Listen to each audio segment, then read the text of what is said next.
Underdog. Damn. Unleash the power. Hey, what is up, everybody? Jeremy here. And as always, I'm bringing you guys some incredible people that are doing really big things. And I got to tell you, I am very excited for today's episode because I actually got a chance to go on his podcast. And I'm like, dude, why the fuck am I not interviewing you?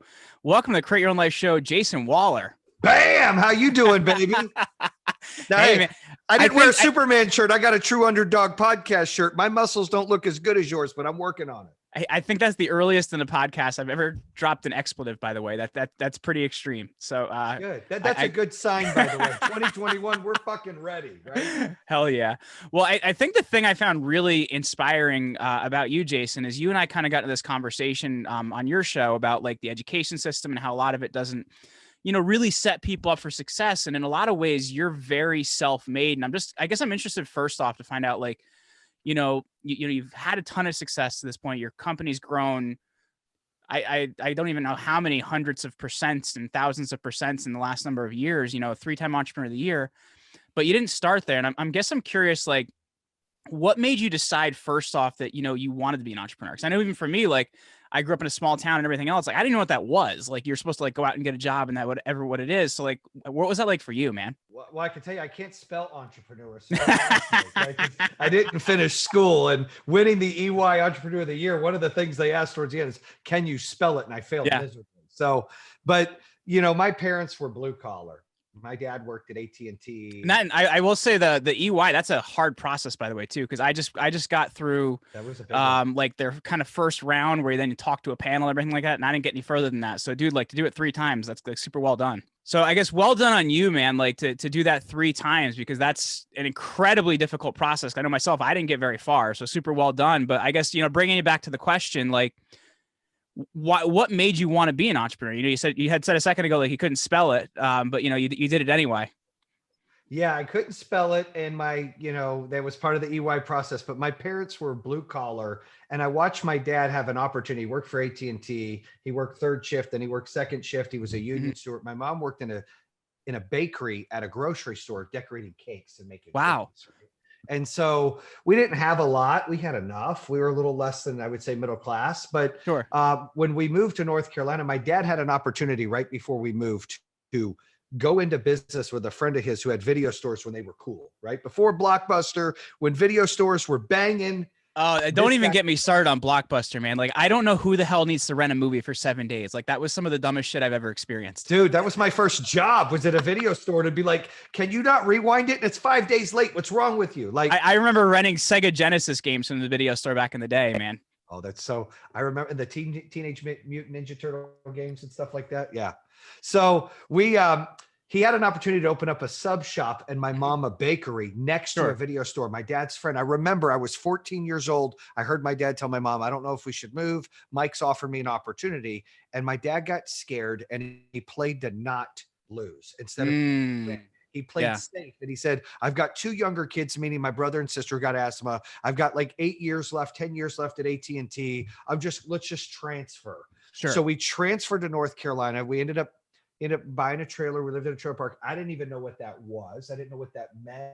I didn't know it made me less than, but I started to go to school in North Carolina. And I'll tell you this, Jeremy, Southern hospitality is bullshit. So I got a lot of friends from the South, but it's all about how much money people make. They want to have contests. Where do you live? What do you drive? How much money do you make? Why do your parents live there? All this frustration that kicks in. And that's the shit that you go through in the South. And I wasn't used to that. Growing up in Phoenix, Arizona, I peaked in 8th grade, dude. Like, I was voted probably, and I'm joking, but most popular in 8th grade. I go to high school in North Carolina. I live in a trailer. I got that going against me. I got fake Tommy Hilfigers. I got that going against me. And they're talking shit. I drive a car finally when I get my license that me and you going out to dinner costs more than my car did. And people would make fun of me. And I wasn't used to that. I was used to being cool because I could fight, or I had girlfriends, or I played sports. I wasn't used to not being cool because I could still do all those things, but I had no money. Right. And so I watched my dad, and I understand why he did it. I mean, I've got kids of my own and everything else. Mhm. I watched him play it safe. And I always told myself, if that horse comes by, my ass is jumping on. I am not going to be scared to take chances, and I want to play to win. And I've always had that mentality, getting into sales and opening a business. And really, I found out bouncing around through high schools. I never did drugs. I always got kicked out for fighting or arguing, getting in a fist fight. And I've never started a fight in my life, or arguing with teachers. I had a problem with authority figures because I felt like, man, there's so much more I could do. There's so many things here. And I didn't like the control or being dictated what to do. Yeah. So when I started getting the workplace, I had a podcast called 25 Jobs Before I was 24. I had 25 jobs before I was 24. I realized I got to work for myself. Yeah. I can't work for other people. I got to work for myself and help other people and grow. And so I feel like it's interesting too, because like once you get to a certain point and you have worked for yourself for a little bit, you start to also become like unemployable, right? Like you kind of know what you want to the point that you couldn't work for somebody. That's true. That's true. Or at a young age, I got jobs I was never supposed to have. I worked at a bank. I had a fake ID. Please don't do this, listeners. But back in the day when I was younger, a fake ID when I was 18 said I was 22, and I fibbed on a resume saying I had a 2-year degree. So I got a job at a bank that I should have never had, making 65 grand a year at 18 years old. I'm still supposed to be a senior in high school, and I'm their number one salesperson, period. And they kept me. They found out later, and they still kept me because I'm the number one salesperson on the phones. And I'm not talking about a little money. Money talks, center. Man. That's right. I'm talking about a big call center there. So that kind of infectious attention makes you go, man, there's so much more out there for me. I'm really good at this. I need to do something bigger and better. And I just have a real strong drive to not want to live the life that my parents did. And that's not a knock on them, but you want more. I want my kids to not have to go through that. I mean, I was delivering papers with my dad in the middle of the night and then going to school in the morning. Wow. I would go to work, and it was for like $125 a week. I'm helping them deliver papers. It's just horrible. Yeah. So I can understand that though. That's a real grind, man. Like I had a paper route from the time I was 11 until I was 18. And, you had to have those out, either early in the morning, especially on Sunday mornings. So like, you got to do what you got to do to make it happen. And sometimes that work ethic is what's going to make you outwork the people that won't do it. That's true. That's why I always say, look, I'm not the tallest. I'm not the fastest. Definitely not the most shape, right? Sure. But nobody's going to fucking outwork me. I'm going to grind like nobody's shit. And I'm going to want it and be passionate more than anybody else. And as long as I know that, I'm great. So you had this desire, this need and this want to do something different. But then I guess like, how do you decide where to channel that energy though, as well? Because I feel like there's a lot of people that will look, I know you're doing a lot in the solar world now, which, many years ago that wasn't, as interesting and as big as it is now. So I guess like, how did you decide, where that first kind of area of interest was going to be? Because there's so many shiny objects you can chase, man.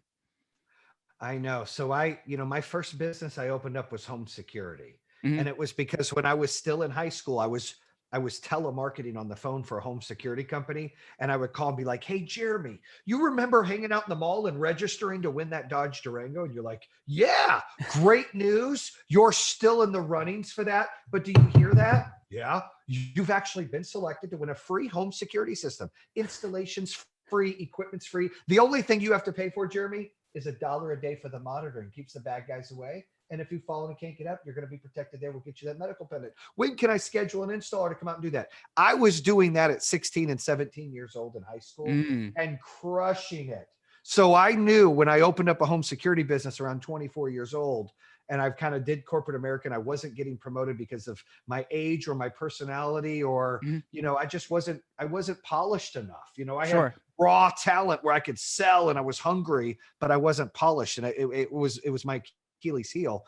When I opened up my first business and doing home security, I built that up. I mean, I opened it in a bedroom with a tile board from Home Depot that you buy for $12. And I put it on the wall and I grabbed a Sharpie marker and that was the schedule. And I go to work at Verizon all day. And I did business account manager at Verizon. So I would sell Blackberries to like companies Mhm. and tell them this is the future. You're not going to use your landline and fax machine anymore. And they would be like, oh, really? And I'd be like, yeah, absolutely. This is the future. And they didn't believe me, but I knew it was. It's what we were told. And I believed it and I was passionate about it. So I did well.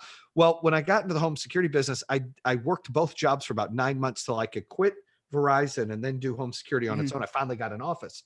Well, I did that so well for like 10 or 12 years that I said, I'm bored of this. Everybody's doing it. I feel like this industry is kind of going down. What else can I do? Well, I saw in the West Coast and the Northeast, people were really getting into the solar thing. And this was in 13, 14. Mhm. So come 15, that's what I did. Sold the company in home security and got into solar and tried it. And boy, was that a rude awakening. But I love what it's about. I love that it's clean and green. I love that it eliminates the monopoly of the power company controlling our power and our cost. I love that you can store it and all the futuristic stuff. It reminds me of the cell phone business. When I got the cell phone business, in 01 and 02, that only 30% of people had cell phones. A lot of people just had landlines. So this was like solar. How does that work? It's like an alien. Like I've got an alien pet. People are like, holy shit, that's what solar is. And people want to talk about it. And I'm like, man, if I could learn this, I don't care. I could sell ice, but if I can learn solar, dude, game changer. And I got excited and that transition to get that thing started. And look, year 1 and 2, I lost a shit ton of money. I had to sell my house. I didn't get a paycheck. All the money I made from home security had to go back into the business until I finally broke through and made it profitable. Well, I want to get more into that in just a second, but I want to highlight something you just said because it's really important and it's in alignment with something I'm always telling this audience. Is you mentioned that you were selling cell phones, but at the same time you were building the security business. And I'm a big believer, and I don't know if your viewpoint's changed in this, but I'm a big believer in building that business and that first business while you already have something else. Yes. Because you make a lot of short-sighted decisions when you need to have those dollars, or you need to if we need $300 to not eat ramen this week or to eat ramen this week, you're going to make the decision that's going to make you money right now. Whereas to be successful, you need to make the decision that's going to put the business there 6 years from now, right? Yeah, you're making decisions. You said it exactly right. You make decisions in fear because you need that money. Correct. But if you've already got that money and you don't have to pay yourself, you make wise decisions to grow the company and you reinvest in the company. I have like a motto. If you open a business, people think, shit, I'm going to open a business. I'm going to have all these nice cars. No, you don't get paid shit. You're paid the least amount for a long time. Yep. You got to be ready, like you said, to eat ramen and SpaghettiOs. It's coming. That's it. If you want dessert, get bread and cinnamon and sugar and shrivel that shit up in a bowl and there's your dessert. Because I've been there, bro. I've been there. But I can tell you when it comes to building a business and me doing it 3 different times and all 3 times struggling, I was lucky enough to have my Verizon job for the first one. And then I had a little bit of money in the bank for the second one. And then I had more money in the bank for the third one until it all ran out. And I was like, oh shit. And then it worked. But rule number 1, you pay your people first. Yes. Rule number 2, you pay your vendors. Rule number 3, if you have anything left, reinvest it. And if you have anything after that, you get a little something. Yeah. If you follow that, like you just said, and you can make smart decisions based on real data for the company and not, oh shit, I gotta pay for this. What am I gonna do? I gotta pay my mortgage. Then you can actually grow business. Otherwise, you're gonna fail. I agree with you 100%. So I guess then looking at that for yourself, then you mentioned you did that with the first business. You didn't do that for the others because you kind of had, you had this lump sum there that you'd already made. And so how did you kind of get through those tough times as your other businesses started to scale? Well, the first one, I was lucky I had that other job and then left when the time was right when I can get a paycheck. The second one, I sold my company into an existing company and we took I was an $18 million, no, it was a $12 million company. This company was an $18 million company. We put it together and did 38 million in sales the first year together. And we too many chiefs in the kitchen, right? Like they're chefs in the kitchen. Like, I'm an A personality. This guy's an A. Was like, look, I see things this way. You see things that way. We've scaled. We've been more profitable. Let's go. He stayed in home security. I decided to take a chance in solar. I thought I would crush it year 1. Year 1, because I had that lump sum of money and I had a house pretty much paid for, I didn't need a paycheck. Okay, we're okay. Lost $1 million. I had to come somewhere. Fine. Get into year 2. During year 2, I had to sell my house on the lake. Wife gave me the stink eye. Kids are pissed. My wife's like, what are you doing in this? So you guys suck. You're not making money. What are you doing? And I was like, for the first time, I felt like I was going to lose. And dude, Jeremy, I will tell you, I'm the type of person, I don't fucking like to lose. I will Mhm. rip my best friend's face off his skull and take his ass across the finish line to win. I'm not fucking losing. He'll be faceless, but we're fucking winning. I say it every time. Like I'm going to fucking win. I'm not going to lose. I don't care. We're winning. And so I was back against the wall, like, oh my gosh, what am I going to do? Well, then it got to the point I ran out of money. I sold the house. I put that into the business, and now things got real. And all of a sudden, I eliminated a lot of the staff. I started doing things like I knew back when I built the home security company, I need to do everything. I started learning about permits, design, structural engineer stamps. I started dealing with, our customer care. I made the phone calls. I ran the fucking sales appointments. I would sit in and I wouldn't tell them I'm the CEO of Power Home Solar. I'd say, yeah, I'm a sales agent. I'll call my manager, get this approved. Motherfucker, I'm the one writing the checks. I don't I'm going in and doing that. And guess what? Now I ain't got to pay sales commission. Mhm. And I'm fucking writing the deals and the company's more profitable. When I started to bootstrap and do that, game changing. By the end of 16, I finally got on payroll. And in 17, we kept momentum grew. I closed the deal. We were in our second state. I closed the deal with the Detroit Lions to put solar on the NFL stadium. And then we switched to American-made panels. We doubled in size overnight, and the rest is history. We just continued to scale and grow. And the biggest deal is I don't get paid, even though we did 380 million in sales last year, and we'll do 750 million this year. That doesn't mean I make more. It means the company's worth more. It means my employees are worth more. It means our stock is worth more. That's the options we're trying to grow this business to. When you leverage yourself like that, like you don't need to make more money and milk the company out. You can grow a company the right way. I want to talk about that too, because I feel like a lot of businesses are in that interesting situation, like you talked about in the beginning there. And I know, like, I've been there, and it's like you figure out how do you hire that first person and stuff. So I guess for you, like when you were looking at it, you said you were writing the deals yourself, you're doing the different things yourself. Like, what was kind of, I guess, the first position you're like, okay, well, I can finally get myself out of this? So I know different people have different opinions on it. I know for me, it was sales. I was like, once I could stop doing sales and doing more business development, we're in good shape. But I guess what was that for you? Well, because of the experience, you inspect what you expect. And I got to dip into all kinds of different aspects of this business. I realized this wasn't like home security where we lick them, stick them, put alarm in and sell the paper. We have to get a fucking permit. We have to wait for an interconnection. We need a design. Like there were so many moving pieces. And then the worst part is the finance companies wouldn't pay us until it installed. So I'm out marketing, I'm out commission, I'm out all these 70, 80% of the cost of the system I already spend before we see a dollar. So it was a cash flow nightmare. And that pressure, is what makes me kind of tough today. Like, fuck, I've seen the worst, right? And I've never missed a payment to any employee ever. I've told some vendors to fuck off for a month or two, right? Hey, you have to wait, but I'm sorry. I put something on it, but I ain't got it. Wait, I'm coming. And I've been not paid many, many, many times. However, when it comes to growing the business and struggling like that, when you learn those aspects of the business, when you go into those different departments and you see, I'm a natural sales dude, but I'm also an operational person. I can streamline cost. I can scale. And I think the moment I was able to not deal with the production side, the installation side, and the equipment side, because that's the stuff that bores me. That's the stuff that I struggle with. Like, I love installers. That's our backbone, because those guys, their job is thankless. They're fucking installing in snow, hail, hot days. Like their job it's the hardest job. Hands down. But I don't relate to them as well because I'm like, you still get a paycheck, motherfucker, whether you drill a hole or you don't, you get paid. Salespeople, they only get paid if someone says yes. Right. So I'm naturally a sales guy. So I wanted to stay involved in sales and did. Sure. I wanted to pull away from the operational stuff. So once I was able to scale and put some right people in there, it allowed me to kind of divert more to sales. Got it. That makes sense. And I guess then in terms of like scaling, because you mentioned that it started to compound pretty quickly then, I guess after that, and you mentioned like, I think year 3 and year 4. So I guess for you, what things were you focusing on that allowed you to compound like that? Because I think at the same time, like you can see businesses, they get critical mass, but then they get distracted and they go down the wrong road. And I guess for you, like what were you then focusing on and what were you putting your attention on so that growth happened?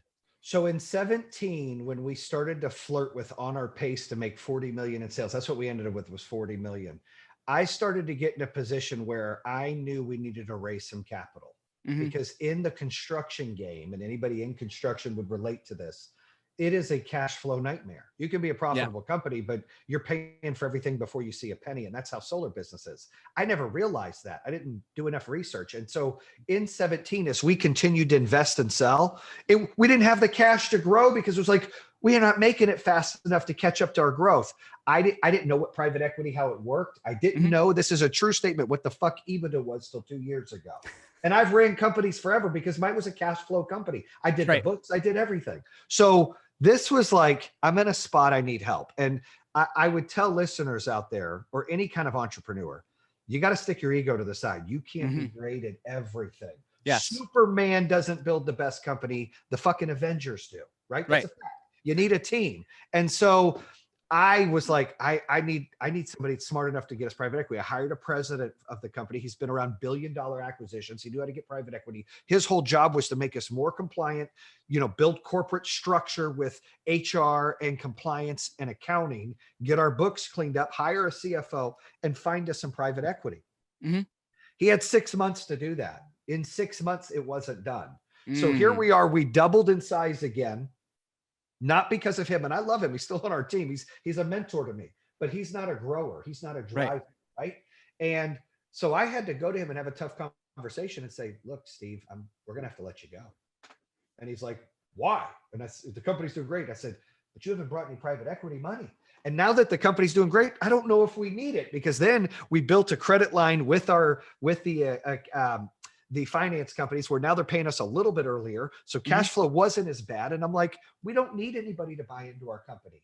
And he sat me down and he goes, "Listen, Jayson, in order for you to do the big things you want to do in this company, to go public or to take this to the next level where all the employees can have a life-changing event, like you say, to make this $1 billion company one day, you got to have private equity. I don't care if you need it. You got to have debt. You got to go through these check boxes." And he woke me up and I said, "All right, man, I'll give you 90 more days." Well, he got it done.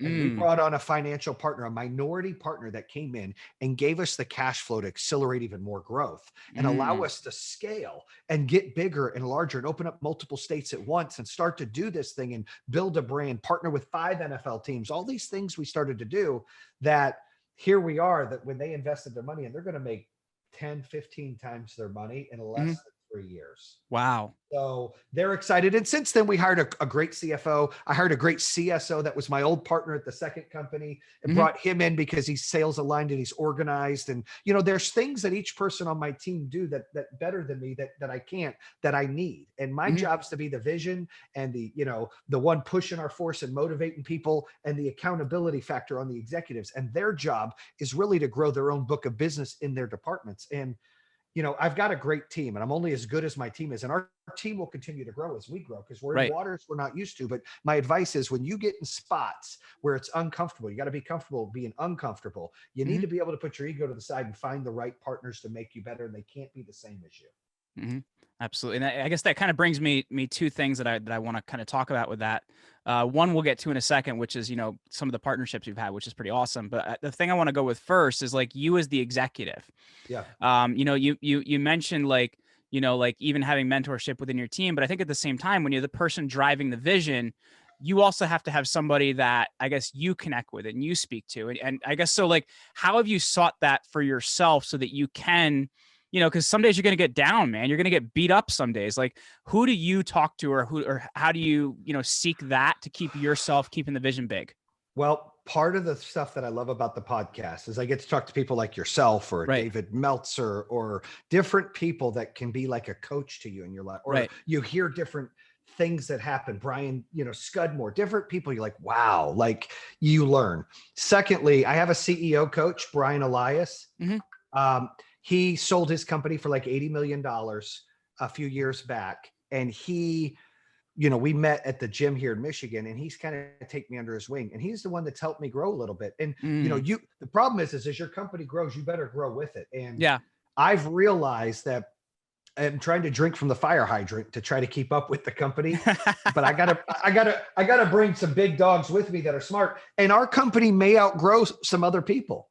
Hopefully it never outgrows me, but it may outgrow some other people. I have to be ready to deal with that, and that's okay. And so we just keep evolving. But you're right, it gets lonely. And I challenge myself every day, every week, every month. I tell our company, we break records. We had 7 back-to-back record-breaking months last month. Mhm. I tell them every month is a playoff game. If we Yeah. celebrate too long, we might as well go out of business. We have to beat every month, every month. And so they have that mentality in our cultures there. But yeah, I mean, I'm always learning. I'm always looking for Yeah. coaches. I learn from everybody, ideas, tips, things they've been through. I try to be a sponge, and then I try to give back.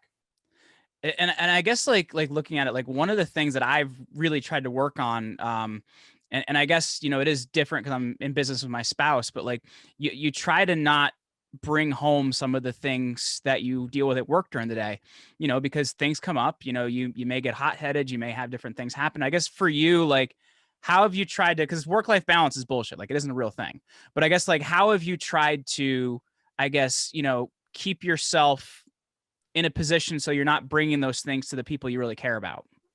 So, two If you things. get the question, I think that was a I weird way of asking it. No, I get the question. So before I moved to Michigan, I was grinding and I was in all of the weeds. So Mhm. I'm like a Tasmanian devil. I'm opening up this department and I'm like, the fuck are you guys doing? All right, you're fired and you're fired. Fuck, what are you guys are wasting money? Like, people are like, please don't let Jayson come in here. So it was so bad when I was there grinding. When I Mhm. moved to Michigan, I went through a little depression stage because I come here. I don't have an office originally. We had to open a corporate office, a call center here. I've never worked from home before. That's what I do now. So I'm Yeah. going to this office and I don't have the rest of the executives, the whole company, like the backbone. It's not there. I feel like an outsider. I feel, what am I bringing to the table? This is when I started to call and work with the NFL teams. And I'm Mhm. like, I got to think future. I got to look at bigger picture.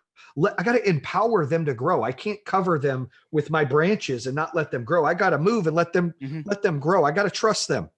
So it was hard. I started to do that. And I'd go to the office and it was eerie. We'd have 5 employees in this huge 20,000 square foot building. Then it was 10. And I'm like, then it got to 20. I said, I'm out. Like, I'm going to work from home. Y'all got this. I don't need to make every $5 decision.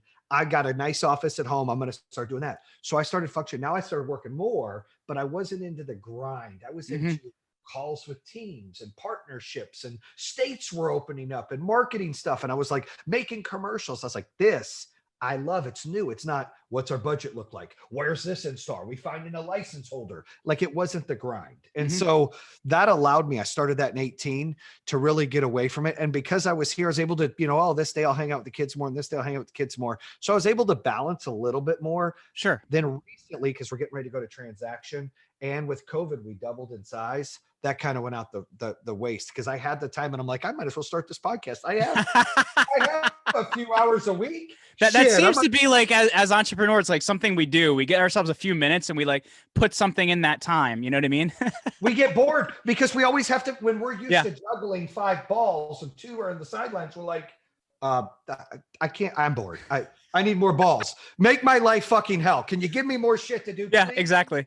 And then if we don't have it, I'll go crazy. But when I have it, I'm like, shit, I can't catch my breath. Well, I need that. I Mhm. need that or I'll die. That's Mhm. how I feel. So I need the podcast. I need the book. I need I need all that shit to fill those spots where I have time. Now Mhm. I'm overwhelmed, but it's okay. I'll get through it. It makes me tougher. Well, I guess then looking at it, like for you, like as a company, as a brand, and you know, with what you're doing with your team, like how do you set yourself up to position yourself for the right partnerships, right? Because I think like not every company is going to get those because they don't position themselves correctly. I was talking to a gentleman about this not too long ago. Jason Harris, he runs a company called Mechanism. They're one of the biggest marketing and branding companies out there. They work with like Ben and Jerry's. They've worked with Netflix and things like that. And you've worked with a lot of NFL teams. Yeah. Not a lot of brands are going to create those opportunities for themselves. I guess, how do you position yourself to create that? All it takes is one, Mhm. right? If you ask 1,000 people and if one finally says yes, once you have that one, you have the credibility. Mhm. And because I'm a huge Lions fan, always have been. My dad's from here and I came up here and we were looking at different things. I met with the Lions. They wanted us to be a corporate sponsor where Mhm. we pay to use their logo and do things. So at the last minute, we decided, you know what? I have an idea. We're going to they want us to do this deal. We're going to make them get solar on Ford Field or their training facility. So I took a chance and threw that shit in there and said, okay, well, if you do this, They came back, well, we don't fucking do that. So we ain't got a fucking deal. You gotta play to win. You gotta play like you got aces, right? You can't play like you got 2-7 offsuit. Fucking play like you got the ace. I'm like, all right, well then we're good. And I was good. I was willing to walk away. Hold on. Let's see if we get approved. It took 4 months. They got it approved. And then holy shit, we're like, we're putting solar at Ford Field and at their training facility. My favorite football team, it's an NFL franchise. We're approved by the NFL to do this. That one allowed me the other 4, allowed me the Major League Baseball one, allowed us the, and like, it only takes one because they're like, oh, well, if they did it, we can do it. Then each one only took like a month to negotiate instead of 4. Sure. And it just, you just need one. And so you keep going till you get one. And then each one gets easier and you learn, hey, these are the things, the assets we want. These are the assets we don't want. And the whole reason we put solar on the stadiums, people think, oh, you guys got rich doing that? Hell no. In fact, we lost money. What we did is we built credibility. When we go into your home, we're like, hey, Jeremy, we install solar at Ford Field here in Michigan. The Lions trust us. Surely you're going to trust us. That credibility gives our sales reps confidence, gives our brand swag confidence. You know, we need that stuff to grow our company. And so that's why we did it. And we're the only one that have done more than 3 NFL stadiums. We've done 5. I can really appreciate that too, because I know like at my company, Command Your Brand, like one of the things that I've always made really important to us is case studies, right? Like, you know, like we've worked with this person. This is exactly what we did for them. This is the exact results we created, because then other people want to see, like, number one, like if you've worked with them, they want to work with you too. But at the same time, they want to see like, what can you do? And I can also see like with sports teams looking at your company, they want to see an example. What does this look like? How does it work? How does it function? So they can kind of think with it and see it. So sometimes you got to take that risk to make it happen. And I tell those teams, because some of them want to buy solar. They're like, we want to go green and save money. And some of them just want us as a sponsor. So I go, look, I don't give a shit if you buy 1 panel or 5 million panels. I'm not here to get rich on selling you solar. I'll do it for cost. I'm here to say, we're going to be real partners. It's not going to be, we're a proud partner of it. You don't have my product. I want to be able to say, this is a real partner who has my product and we have their product. And so it works. And that has allowed us to really scale that and do the partnerships. Well, I guess I'm looking at it, Jayson, like we've talked about a lot of different stuff today. I've really enjoyed this. Like if you're to look at like one of the biggest lessons you've learned, I guess through the journey thus far, like there's a lot more journey to go, but through the journey thus far, what would you say that lesson is? I would say you got to trust your intuition, and you can't be scared to bet on yourself. You know, I know too many people, especially during COVID, that now have an opportunity. They take this bad thing and they see an opportunity. They want to open a business and then they get it started for like 3 weeks and then they back out and they quit. Or they get it started for 2 months and like, I'm not making money, and they quit. I didn't make money for 2 years. Yeah.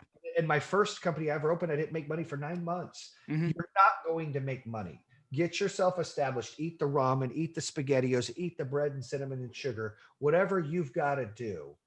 Invest in yourself and don't quit. And eventually things will get better if you stay the course and you believe in it. But if you don't, they won't. And you're only hurting yourself. I've seen too many good people quit early on themselves, and it's unfortunate. And I just wish they wouldn't do that. That would be the lesson I've learned, is not to quit, because I almost quit. And that's the one thing I don't want to quit. I told you I want to fucking win. Yeah. And I was at that border, man. I mean, I'm telling you, if the day could have been a little bit different, I would have shut the doors. I was that close to doing it. And I said, nah, I got to try one more time. I'm going down with a fucking blaze, dude. They're going to have to, they're going to have to get, I'm trying to think of that movie, Tropic Thunder. Right? Scorched earth, motherfucker. They're going to have to like remove, there's just no way I'm going anywhere. Oh, you have to get a NAFTA agreement. Like, I ain't leaving. That's how I felt. My wife hates me for the movie Tropic Thunder, by the way. It's one of those movies that I know every single line in. I love but that anyway, movie. I love that movie. Took a whole lot of trying to get up that hill, but now we in the big leagues. It's a theme song from the Jeffersons. Anyway. Yeah. My favorite part though, it's Tom Cruise. Every time he's listen, fuck face. That's me on the phone. My wife's like, that's you. I'm like, Les Grossman. I guess then looking at it, Jayson, like 21-year-old Jayson, let's think about him real quick. What's something that he believed that you do not believe now? I would say that's a great question. I would say at 21 that I believe that I don't believe now. I used to believe that unions were good and that teachers were overpaid. And I think unions are shit and teachers are underpaid. And not that the two tie together, but my dad was a union steward, and the union Sure. to me doesn't do anything except keep money, and then they're never there. They have a weak backbone, my opinion. And I live in Michigan, it's a huge union state. I always tell people unions are full of shit and they take your money. But teachers, I feel like in this world, now that I've got older kids and stuff, I just wish they would pay teachers and police and firemen like they pay doctors, lawyers, and dentists. Yeah. If we did that, we elevated the education a little bit. I just feel like our world would be better because everything that we're lacking is people's education. And I didn't go to school. And the schools we have now are bullshit anyways. They shouldn't be teaching fucking world history and like, let me teach you how to write bullshit. Everybody fucking types. Nobody's writing. And secondly, teach people how to budget a fucking checkbook. Teach them about debt. Teach them about, how to scale, how to do things, code, something that they don't do. And I wish we would evolve that. But back when I was 21, I was envious. Like, I wish I went to college. I wish I this. And I wish, teachers are overpaid and unions are great. And I don't believe that now. And I also believe you don't need to go to school to make a great living. Experience is a better school than going to college. You should go to college because you need that degree to work in the profession you want to work and you love it, or go for the experience. Don't go to just fucking go. Don't go because people say that's what you're supposed to do. No, it's not. Yeah. Well, I guess then one final question, and that's kind of looking at the idea of legacy, right? Like, there's a reason why we do a lot of what we're doing, and some of it's to make money, some of it's to make an impact, but it's also a lot of what we're leaving behind and doing for others. And I guess if you were far in the future and you could tell us what that legacy looks like, man, like what does the legacy you're going to leave behind look like? Well, on a business standpoint, I want all the employees. We're 1,700 plus strong at Power Home. And hopefully by the time this happens, we're at 2,500 or 3,000. But I want all of them to have a life-changing event, whether it's an IPO, whether it's gain share. I want every one of them to go, wow, Power Home delivered. I delivered for Power Home, not me, them. I delivered for Power Home, working my tail off, and they delivered for me by giving me a piece of the pie. I want us to do that. That to me, that's legacy in the business standpoint. All the employees were taken care of somehow, and they have life-changing events. Then their efforts didn't go unnoticed. It just wasn't a paycheck. And two, for my family, I want them to be appreciative. I want them to love each other and appreciate what we're able to do, and to not feel the pressures that I felt of not, having to go to college. Like my oldest, she's 22. She's the best mom on the planet. She didn't go to college. She doesn't need to. And I tell my kids, if you want to go to college, I'll pay for it. But you don't have to. You tell me what you want to do and we'll do it. And I think when you remove that pressure, your kids and your family and people become creative. When you have that pressure, it's like working and needing a paycheck as a CEO. Exactly. You make decisions where you feel forced. It's the same thing for kids. And so on a personal level, I don't want them to ever feel pressure to do something they don't want to do. Well, Jayson, this has been a lot of fun, man. Like, I was really looking forward to this. And for all the people listening and watching this, if they want to connect with you, check out True Underdog Podcast, where's going to be the best place for them to do that? So you can go to JaysonWaller.com, where it's got TrueUnderdog.com on there. And it's also got PowerHome.com on there. So if you're interested in getting a job or working at Power Home or getting solar, that's there. You can also check out the podcast on iHeart, Spotify, Google, Apple. And then now we've got that new, I just told you, what is that thing called? It is called Clubhouse. So check me out at Jayson Waller Clubhouse. That's the new up and coming thing. LinkedIn, the whole nine. I appreciate it. Very cool. Jayson Waller, thank you so much for hanging out with me today on the Create Your Own Life show. Thank you, Jeremy. Bam.